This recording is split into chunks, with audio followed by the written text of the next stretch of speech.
There was even graver concern over the matter of Della's conduct with those who often crept away into a family's barn late afternoons for a game of Kiss Me Quick.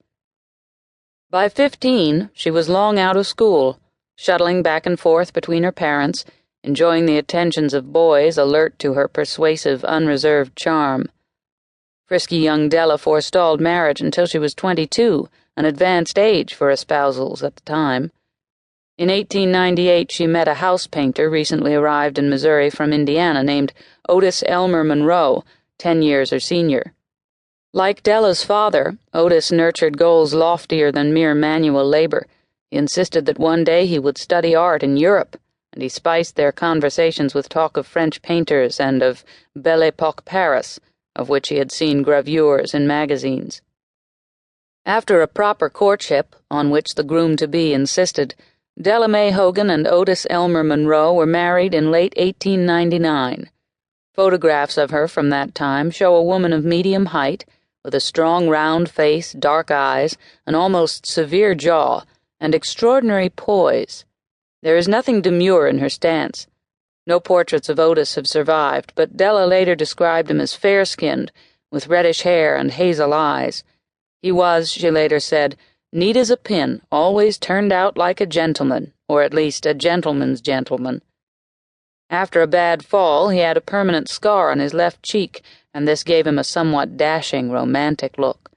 Della seemed to think of him as a roué, a robust man of the world who had known danger.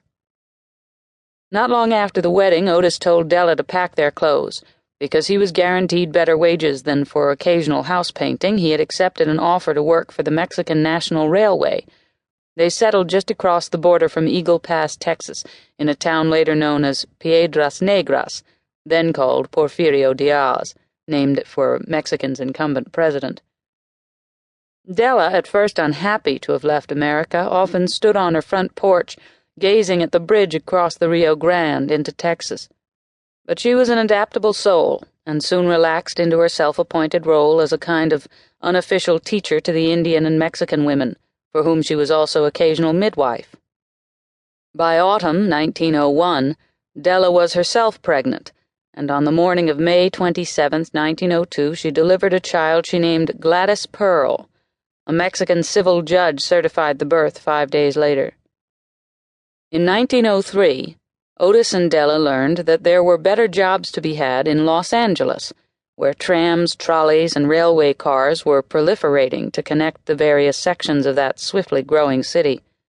The Monroes moved to California in the spring, leasing a small one-bedroom bungalow on West 37th Street in the south-central sector of the city, whence Otis went out to work for the Pacific Electric Railway. With a wife and daughter to support, he found his dreams of painting watercolors aboard a Seine houseboat fading into oblivion. In 1905, Della gave birth to a boy named Marion Otis Elmer, and the family required larger quarters. Family notebooks record that theirs was a peripatetic life over the next several years, and that they lived in at least 11 rented and furnished houses or apartments between 1903 and 1909. With such instability and few possessions to call their own, Gladys and Marion, although not obviously deprived of necessities, had uprooted and insecure early lives. Constantly on the move, as young Della herself had once been, there were also few opportunities to form sustained friendships. In addition, Otis often failed to return from work at night. Just as often, when Della confronted him, he insisted he could not recall where he had been. Because he occasionally drank heavily, Della was not surprised by these memory lapses. The Monroe marriage was thus sorely tested throughout 1907. Then, early the following year, at 41, Otis Monroe's behavior and health deteriorated with alarming rapidity. His memory was erratic, his responses often inappropriate. He suffered severe headaches and became uncharacteristically slovenly. His fits of rage, frightening to Della and the children, alternated with fits of weeping, and the poor man soon developed violent tremors in his hands and feet, sometimes followed by seizures that, at least once, sent 6-year-old Gladys in a panic to stay with neighbors for 2 days. During the summer of 1908, Otis became semi-paralyzed.